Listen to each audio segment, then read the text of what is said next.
एउटा यस्तो शक्तिशाली मन्दिर जहाँ पुग्नु अघि मानिसको मुटु एकछिन तेजसँग धड्किन थाल्छ, किनकि यहाँ पुग्न 108 वर्ष पुरानो 225 मिटर लामो सुरुङ मार्ग पार गर्नुपर्छ। सुरुङ मार्गको वातावरण निकै अनौठो छ। 10-15 पाइला अगाडि बढ्ने बित्तिकै बाहिरको कोलाहल, गाडीको आवाज सबै एकाएक हराए जस्तै हुन्छ। कानमा हल्का धड धड जस्तो कम्पन मात्र गुन्जिन्छ। पहिलो पटक प्रवेश गर्दा धेरै हल्का डर लाग्छ, तर यही अँधेरो सुरुङ पार गर्दै जाँदा अन्ततः अत्यन्त आस्थाको स्रोत चुरियामाईको मन्दिर पुगिन्छ, जहाँ पुगेपछि मनमा अनौठो शक्ति, शान्ति र आस्थाको तरङ्ग महसुस हुन्छ। सबैको मनमा उठ्ने प्रश्न, यो अँध्यारो सुरुङभित्र लुकेको त्यो कथा आखिर के हो? यो शक्तिशाली मन्दिरको कथा कहाँबाट सुरु भयो? आज यही इतिहास, रहस्य र किम्वदन्तीको विस्तृत चर्चा गरौँ। चुरे पहाडको मुटुमा बसेको चुरियामाई मन्दिरमा पुग्ने अर्को बाटो पनि छ। त्रिभुवन राजपथको छेउबाट उकालो भर्याङ चढेर करिब 10 मिनेट हिँडेर सजिलै चुरिया मन्दिरसम्म पुग्न सकिन्छ। अधिकांश भक्तजनहरू यही भर्याङको बाटो प्रयोग गर्छन्। सवारीमै बसेर दर्शन गर्न सकियोस् भनेर सडक नजिकै देवीको अर्को मूर्ति प्राण प्रतिष्ठा गरिएको छ। त्यसैले धेरै भक्तजनले गाडी रोक्दै वा गइरहेको बेलामै आस्था व्यक्त गर्दछन्। हेटौँडाबाट झण्डै 9 किलोमिटर दूरीमा बारा मकवानपुरको सिमानामा यो मन्दिर अवस्थित छ, जहाँ ट्रक रोकिन्छ, बस रोकिन्छ र बाइक रोकिन्छ र मानिसको मन पनि रोकिन्छ। चुरियामाईलाई मागेको सबै कुरा पूरा हुने शक्तिशाली देवी मानिन्छ।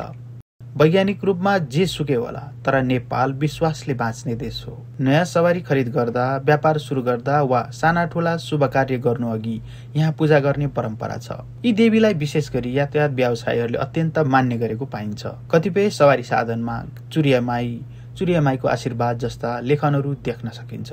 राजमार्ग नजिकै पर्ने भएकोले चुरियामाईको ख्याति अहिले सिङ्गो देशभर फैलिएको छ। प्रत्येक शनिबार र मङ्गलबार यहाँ भक्तजनहरूको ठूलो भिड लाग्ने गर्दछ। कहिलेकाहीँ त पूजा गर्न लामो लाइन नै बस्नुपर्ने अवस्था आउँछ। भारतका विभिन्न शहर, नेपालका तराई भूभाग तथा अनेकौं जिल्लाबाट भक्तजनहरू आउने गर्दछन्। मन्दिरको गर्भगृहमा कलात्मक शैलीमा कुदिएको कालो प्रस्तरको चुरियामाईको मूर्ति छ र वरिपरि अन्य विभिन्न देवी देवताका मूर्तिहरूले मन्दिर परिसर सुशोभित बनाएका छन्। मन्दिरमा बोका, कुखुरा, हाँस आदिको बलि चढाउने गरिन्छ। बडा दशैंको मुख्य अवसरमा यहाँ भव्य मेला लाग्दछ। साथै वर्षभर विभिन्न पर्व उत्सवमा भक्तजनहरूको जमघट भइरहन्छ। चुरियामाई कुनै विशाल मन्दिर होइन, तर नेपालमा धेरै पवित्र ठाउँहरू ठूला संरचनाले होइन, गहिरो विश्वासले चिनिन्छन्। यहाँ देवता खोज्नु पर्दैन, यहाँ त मानिसको आस्था देख्न सकिन्छ। यदि तपाईँ हेटौँडा हुँदै यात्रा गर्दै हुनुहुन्छ भने चुरियामाई नजिक एकछिन रोकिनुहोस्। पूजा गर्नुहोस् नगर्नुहोस्, तर यो ठाउँलाई महसुस अवश्य गर्नुहोस्। चुरे पर्वत श्रृङ्खलामा अवस्थित भएकाले नै चुरिया नामाकरण गरिएको हो। चुरियामाईको स्थापना राणाकालमा भएको मानिन्छ। 108 वर्ष अघि दक्षिण एसियाकै पहिलो सुरुङ मार्गको बारेमा हामीले केही समय अघि तयार गरेको भिडियो विवरण अब विस्तृत रूपमा हेरौँ। राणाहरूले जनतालाई गाडी बोकाएको दृश्य धेरैले देख्नुभएको होला, तर त्यो गाडी बोक्ने ठाउँसम्म पुर्याउन 108 वर्ष अगाडि जे भयो त्यो सुन्दा धेरैलाई अनौठो लाग्न सक्छ। त्यो समय जब नेपालमा बाटोघाटो थिएन, त्यही बेला प्रधानमन्त्री चन्द्र शमशेरले आदेश दिए, चुरे पहाड खोपेर गाडी छिराउने सुरुङ बनाऊ। कुनै आधुनिक मेसिन थिएन। हतौडा र पसिनाको भरमा चुरे पहाडको डाँडो सिधै पाल पारेर छेडियो अनि गाडी ल्याइयो। क्रूर राणा शासनको समयमा बारा मकवानपुरको त्यो अँधेरो सुरुङले नेपालको शान बढायो। 500 मिटर लामो एसियाकै पहिलो सुरुङ मार्ग 9 फिट चौडा र 10 फिट अग्लो थियो। सुरुङ मार्गको पस्ने र निस्कने बिन्दुमा पाले घरहरू थिए। गाडी आइपुग्दा पालेहरूले झण्डा हल्लाएर सङ्केत दिने गर्थे।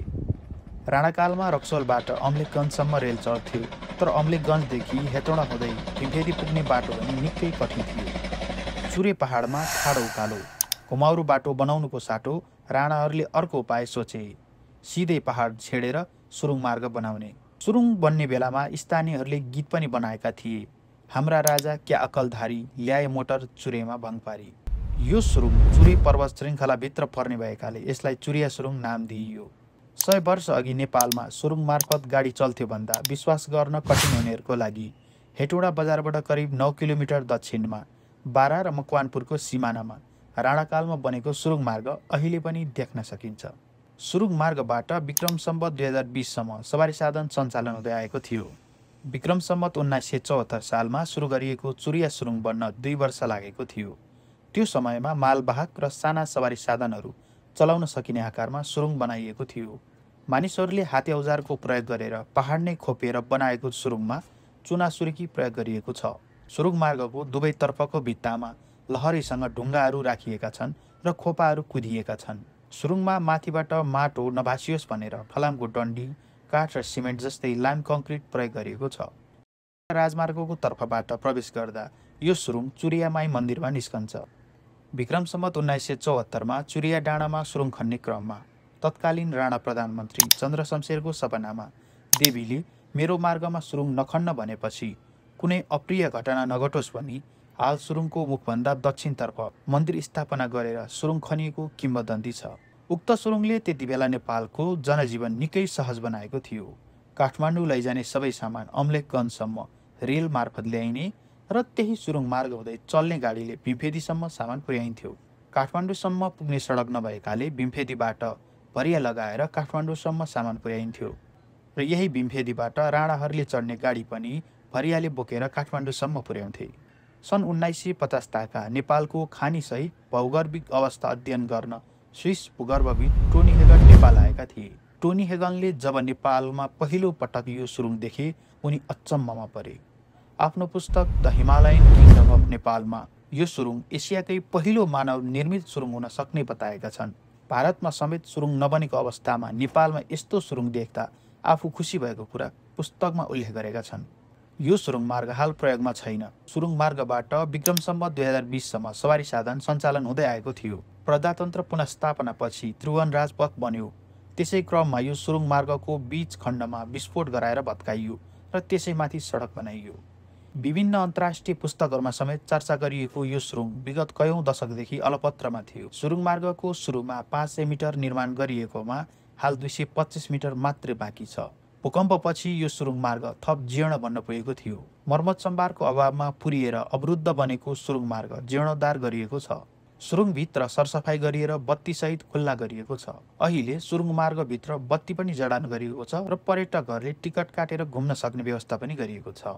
सिभिल इन्जिनियर ब्रिगेडियर जनरल डेलिजङ थापाले यो सुरुङ मार्ग डिजाइन गरेका थिए। थापाले अम्लेखगञ्जदेखि बिम्फेदीसम्म सडक पनि डिजाइन गरेका थिए। डेलिजङ थापाले आफ्नो कार्यकालमा मुलुकमा 12वटा महत्त्वपूर्ण भौतिक संरचनाको डिजाइन साथै निर्माण गराएका थिए। चुरिया सुरुङ, हेटौडा काठमाडौँ रोपवे, विक्रम सम्वत 1990 सालको भूकम्पपछि भत्किएको तरहरा र घण्टाघरको पुनर्निर्माण, काठमाडौँमा रहेको राणाहरूको दरबार, नेपालको प्रथम कार्यालय डिलीबजार चारखल अड्डा, नेपालको प्रथम रेलवे जनकपुर जयनगर रेलवे निर्माण तथा 1990 को भूकम्पबाट भत्किएको शीतल निवास पनि पुनर्निर्माण गराएका थिए। यिनै सिभिल इन्जिनियर डेलिजङ थापाको सम्मानमा मूर्तिकार लक्ष्मण भुजेलले निर्माण गर्नुभएको अर्धगतको शालिग चुरिया सुरुङ र मन्दिरको छेउमा देख्न सकिन्छ। नेपालका पहाडहरूले धेरै कथा लुकाएका छन् र चुरियाको यो कथा सबैभन्दा अद्भुत अध्याय हो। पहाड पाल पारेर बनाएको यो सुरुङ आज बन्द छ, तर नेपालको यात्रामा यसको महत्त्व इतिहासले कहिले भुल्दैन। यदि तपाईँलाई नेपालको इतिहासमा आधारित यस्तै रोचक कथा हेर्न मन छ भने लाइक, कमेन्ट र सब्स्क्राइब गर्न नभुल्नुहोस्।